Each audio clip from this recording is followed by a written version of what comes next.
Questo audio è stato registrato in piena notte in via Turazza a Padova da alcuni residenti che abitano vicino alla moschea. Non riusciamo a dormire, accade da anni, ma con il tempo la situazione è peggiorata perché la moschea è molto frequentata. All'interno si ritrovano in centinaia.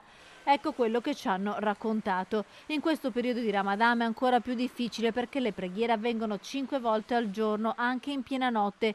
I residenti preferiscono non parlare al microfono per evitare ulteriori tensioni, ma dopo l'ennesimo esposto alle forze dell'ordine hanno deciso anche di scrivere un'email al gabinetto del sindaco Sergio Giordani per chiedere un intervento per risolvere una difficile convivenza.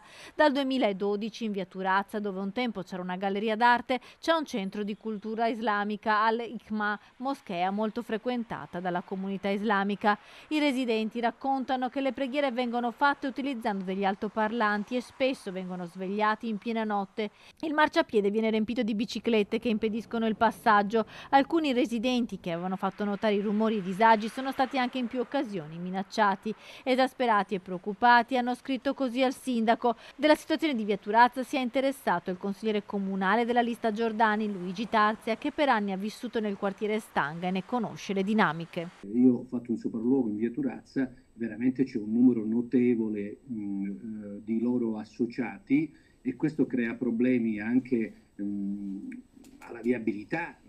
Non sono luoghi idonei per poter ricevere tutte queste persone e soprattutto per poter pregare in qualsiasi ora del giorno. Penso che noi come Consiglio Comunale e la Giunta stessa si debba fare carico seriamente di questo tema e trovare un luogo che sia idoneo dove queste persone, questi stranieri che noi ospitiamo in città e che contribuiscono comunque alla gran parte di loro al progresso economico e sociale del nostro tessuto economico della nostra città, della nostra comunità, ad avere dei luoghi di aggregazione che non creino però disturbo a coloro che hanno ritmi, modalità, usi e consuetudini completamente diverse.